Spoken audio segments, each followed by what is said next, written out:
Good Morning Business. Business Plan.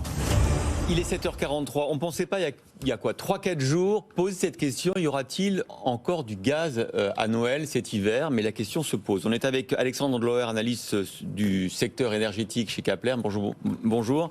Merci beaucoup Alexandre d'être avec nous. À l'instant d'ailleurs, l'Agence internationale de l'énergie met en garde contre de possibles tensions en Europe sur le marché du gaz, notamment si l'hiver est froid et notamment si les Russes coupent les approvisionnements en gaz, car il y a encore du gaz russe qui arrive en Europe via les gazoducs. Il y a encore du gaz russe qui arrive. Effectivement, aujourd'hui, on a quand même une situation qui est bonne en termes de stockage. Oui. Les stocks sont au plus haut. On est quasiment en pleine capacité, à 97%.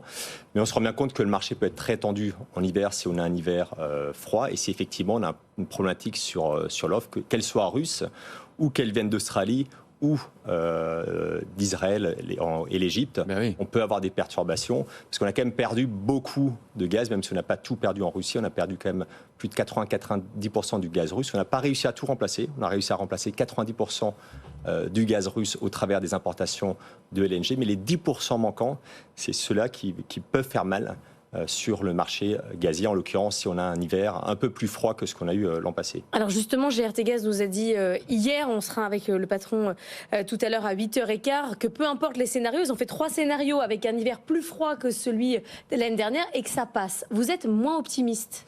Je suis moins optimiste parce qu'on a quand même eu déjà une forte baisse de la demande industrielle depuis plusieurs mois. On était en baisse quasiment tous les mois. Ouais. Pour avoir un regain en Europe, ou en tous les cas une stabilisation par rapport à ce qu'on a eu auparavant, il ne faut pas oublier que la Chine aujourd'hui est un concurrent sur le gaz. La Chine, cette année, l'économie était un peu moins bonne. On n'est pas à l'abri que ça reparte un peu aussi en fin d'année et en première partie d'année. Ce que je veux dire par là, c'est qu'on est beaucoup plus dépendant que ce qu'on a été dans le passé de plein d'autres pays, de plein d'autres facteurs, parce qu'il nous manque ce gaz russe. Et on se rend bien compte qu'il y a une centaine de salariés qui font grève en Australie.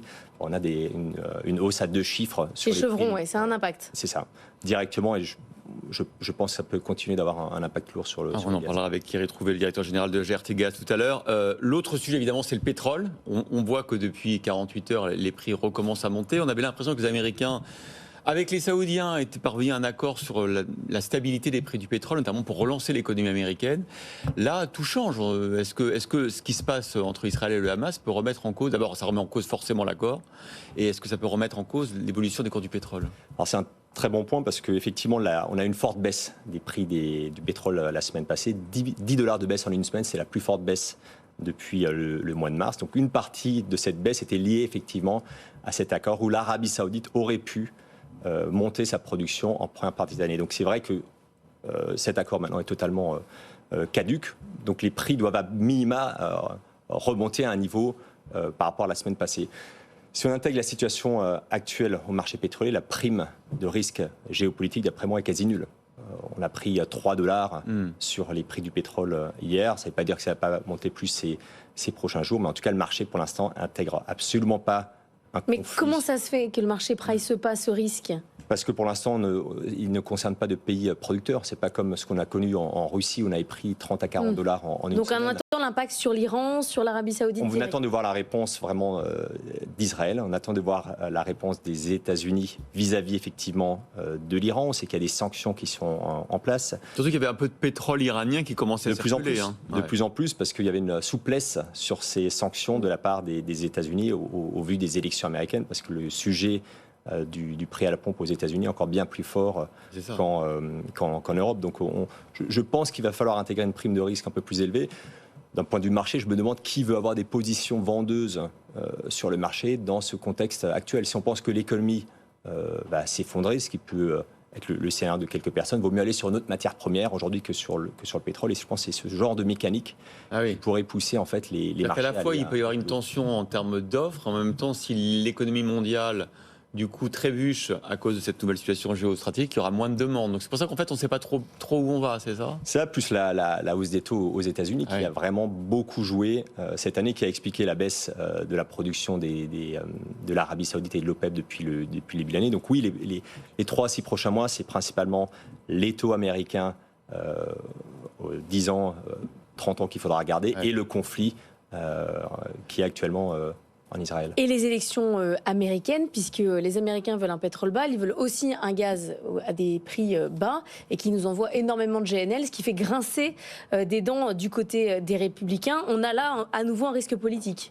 On a un risque politique. Alors, sur le gaz, c'est toujours un peu délicat parce que dès qu'on a des prix du gaz plus bas, ils sont d'accord pour en exporter plus parce que c'est ce qu'il faut aux producteurs. On est encore sur des niveaux extrêmement bas des prix du gaz. On est à un équivalent de 20 à 30 $ aux États-Unis, c'est extrêmement bas.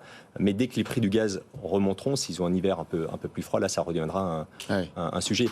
Je rappelle quand même que les États-Unis ont déjà beaucoup utilisé leurs réserves stratégiques alors qu'on n'a pas vraiment eu d'arrêt de production de l'offre au niveau mondial. On n'a pas eu à l'époque vraiment de baisse de production de la Russie, donc ils ont un outil en moins pour faire face à ce conflit aux États-Unis. Et c'est un rapport de force qui est un peu plus compliqué pour eux. Ce qui est intéressant, qui est parfois un peu désespérant, Alexandre Loer, c'est qu'en fait, on regarde ce marché du pétrole, les évolutions des prix, sans tenir compte du tout du contexte climatique et de la nécessité aussi d'envoyer un signal prix aux consommateurs. Ça, on n'en parle plus du tout. Non, et on a encore tendance à le soutenir un peu, alors que ça peut faire monter la consommation, effectivement. Ouais.